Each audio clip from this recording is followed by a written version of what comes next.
sampaikan lebih dahulu kepada Bapak Yusuf Kalla.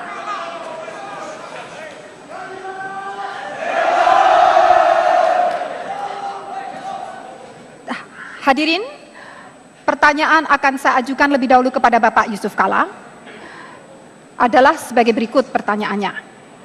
Menyadari adanya kesenjangan yang lebar dalam kualitas sumber daya manusia dan penyebarannya di berbagai daerah di Indonesia, serta daya saing SDM yang relatif masih rendah di pasar global, maka bagaimanakah kebijakan Bapak untuk mengatasi hal tersebut?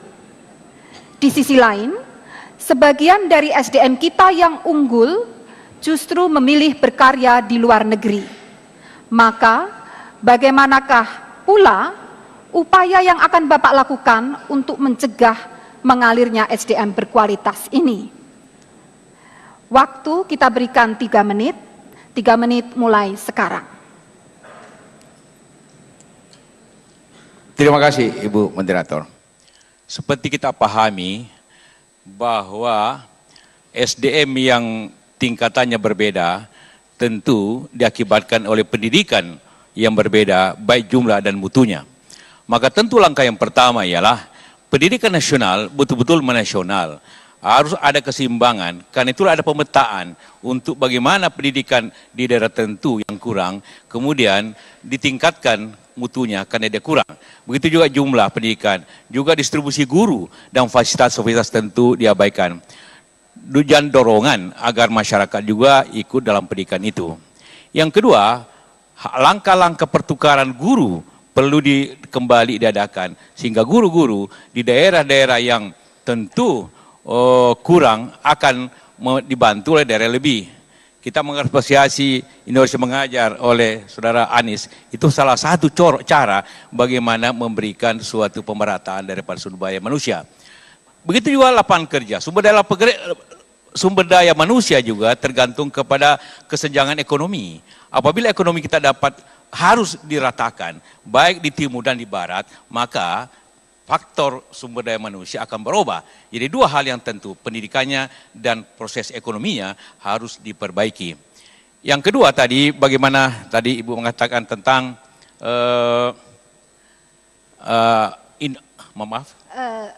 ada sumber daya manusia kita yang berkualitas mengalir ke. Ya, memang dewasa ini ada kecenderungan sumber daya kita ke luar negeri bukan hanya yang kurang skill tapi juga yang skill. Ahli-ahli perminyakan kita banyak di Qatar, ahli-ahli akuntan kita di Singapura, di Hong Kong dan sebagainya.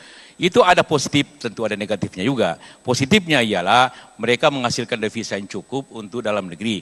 Negatifnya ialah kita kekurangan eksekutif yang handal. Solusinya ialah eksekutif yang baik itu mendapat remunerasi atau gaji sesuai dengan skala profesinya. Bukan hanya dengan skala nasional, tapi skala profesinya. Dia dihargai sesuai profesinya. Katakanlah ahli perminyakan, kalau dia mendapat di Qatar atau di manapun jumlah tertentu, maka dalam negeri tentu tidak perlu sama. Tapi suatu hal yang menyenangkan mereka untuk bekerja dalam negeri sehingga dia berbakti kepentingan nasionalnya. Tetapi kita juga tidak menghalangi mereka kerja luar negeri setidak-tidaknya mendapat pengalaman yang akan dibawa ke dalam negeri. Ada suatu jalan keluar yang sama, tetapi seperti itu mereka harus dihargai, para profesional itu sesuai profesinya, bukan hanya sesuai pangkatnya, tapi sesuai profesinya sehingga mendapat penghargaan yang cukup dan mereka mau kerja kembali dalam negeri. Terima kasih. Terima kasih, waktu masih 2 detik.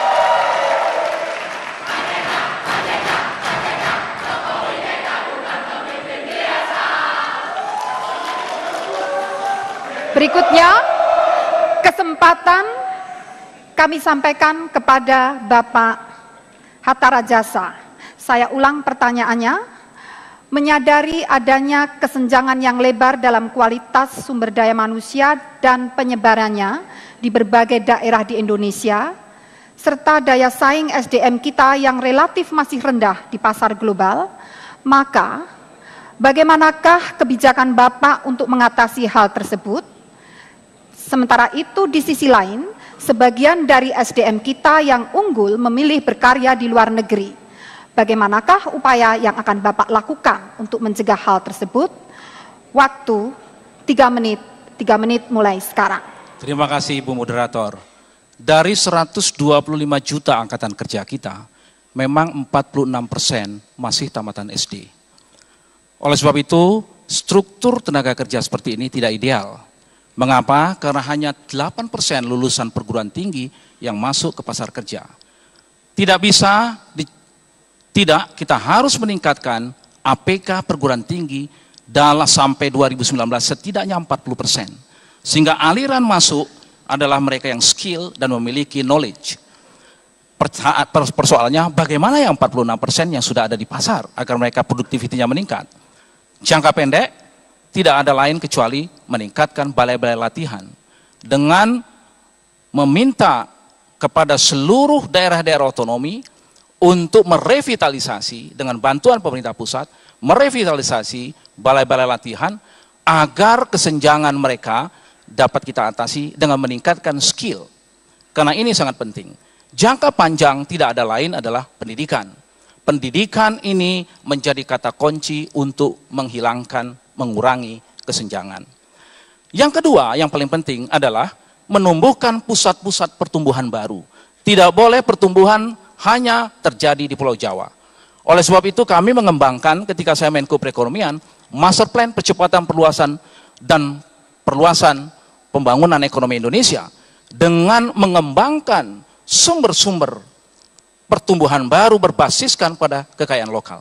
Dengan demikian maka dibarengi dengan pusat-pusat keunggulan, the center of excellence, maka putra-putra daerah di tempat tersebut akan masuk ke dalam pusat pertumbuhan tersebut, bekerja sambil mereka juga menikmati pendidikan kejuruan yang disesuaikan dengan keunggulan daerah masing-masing. Terhadap adanya tenaga kerja kita yang di luar, ada dua pendekatan. Yang pertama, kita bisa melihat dari satu sisi, yaitu strategi pembangunan kita yang membuat mereka tidak mendapatkan kesempatan di sini. Contoh yang paling konkret, apabila kita mengedepankan menjual bahan mentah saja, maka para engineer dan skill tidak akan bisa bekerja. Dengan mengembangkan value added industry, maka mereka akan tertarik pulang ke Indonesia. Strategi ini harus kita jalankan. Yang kedua adalah bisa saja kita dalam waktu yang sementara, ini adalah pendekatan India, mereka mengembangkan karirnya di luar, akan tetapi membuka market, membuka pasar, mengakseskan ke Indonesia, dan pada saat yang tepat mereka akan pulang. Karena pembangunan ekonomi kita terus meningkat. Terima kasih. Waktu Mas. Terima kasih.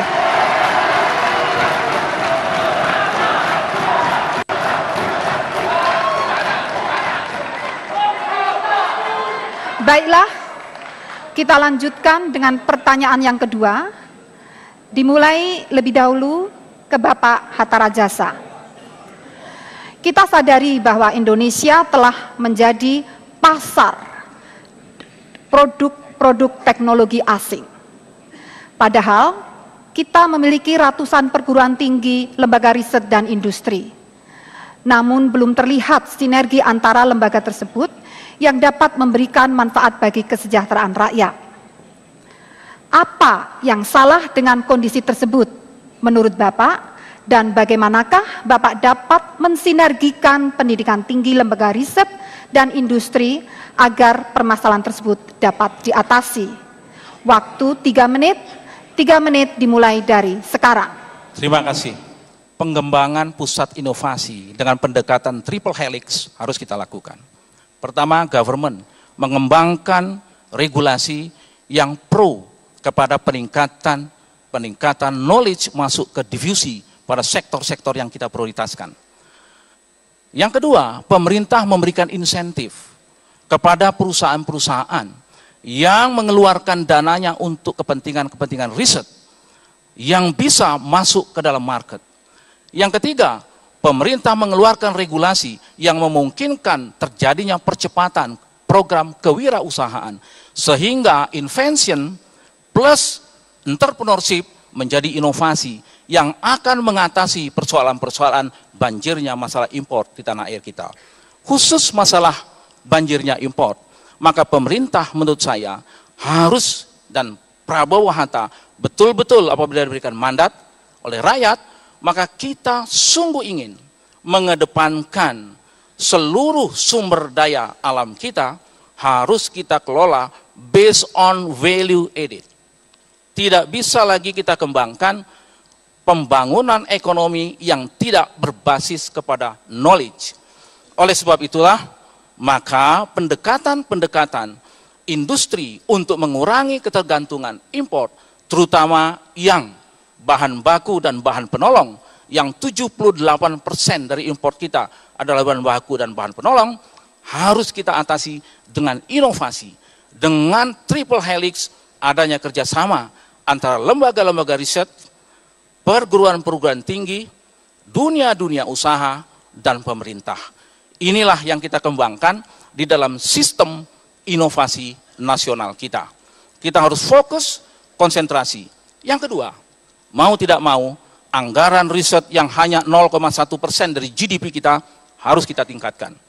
Kami berkomitmen untuk menambah setidaknya 10 triliun untuk bagaimana mempercepat difusi knowledge masuk ke market di sektor-sektor yang kita unggulkan. Pangan, energi, transportasi, kesehatan, material untuk masa depan, dan pertahanan. Oleh sebab itu, dalam konteks ini, dana tersebut bisa juga diambil dari swasta, di mana spendingnya bisa kita masukkan dalam tax deductible. Dan ini sudah ada di dalam undang-undang Sisna Siptek kita. Terima kasih. Waktu masih 11 detik. Bapak akan menambahkan, waktu masih 7 detik. Masih 5 detik, masih tersisa waktu. Baik, terima kasih. Tadi waktunya masih tersisa, cukup lama. Terima kasih. Berikutnya, pertanyaan yang sama ditujukan kepada Bapak Yusuf Kalla. Akan saya ulang lebih dahulu pertanyaannya. Kita sadari bahwa Indonesia telah menjadi pasar produk-produk teknologi asing. Padahal kita memiliki ratusan perguruan tinggi, lembaga riset dan industri. Namun belum terlihat sinergi antar lembaga tersebut yang dapat memberikan manfaat bagi kesejahteraan rakyat.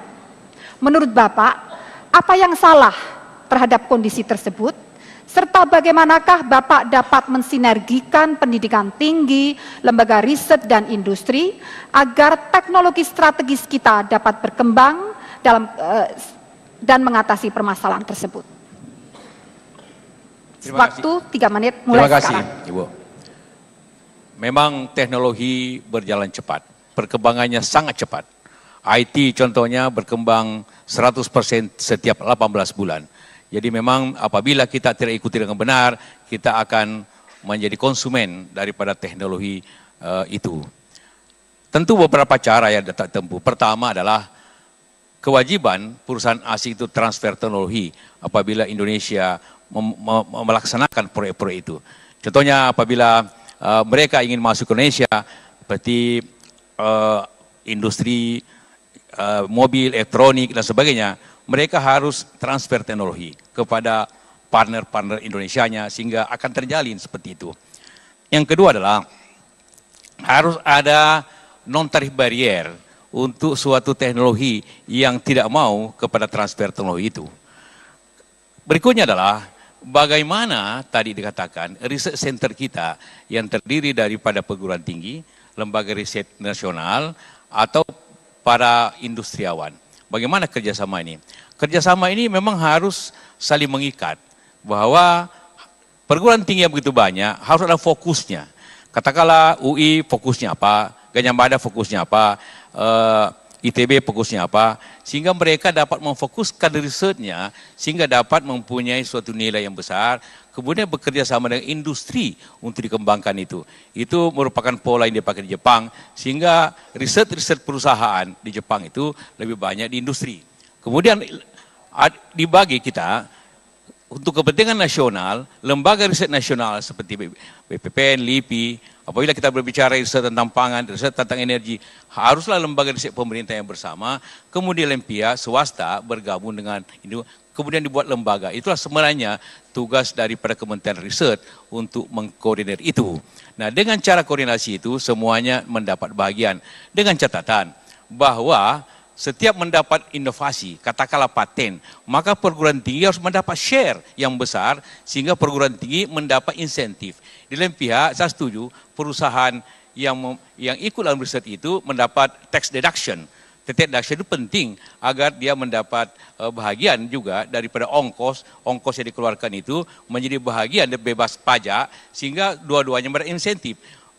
Perguruan tinggi mendapat insentif, dapat share, kemudian perusahaan mendapat tax deduction juga insentif sehingga apabila itu terjadi dapat mengembangkan teknologi itu di dalam negeri dan kemudian kebijakan pemerintah sekali lagi untuk mengutamakan pembelian atau kebijakan kita semua untuk memihak kepada perusahaan dalam negeri. Hanya itulah cara untuk mengemukakan riset dalam negeri seperti itu sehingga ekonomi kita berjalan dengan kreatif. Terima kasih.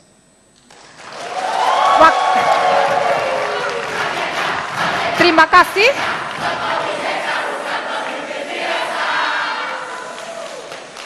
Terima kasih. Hadirin sekalian, telah kita ikuti bersama jawaban dari para calon wakil presiden. Nah, untuk selanjutnya kita akan menginjak pada segmen yang keempat. Namun sebelumnya kita ikuti jeda berikut. Terima kasih.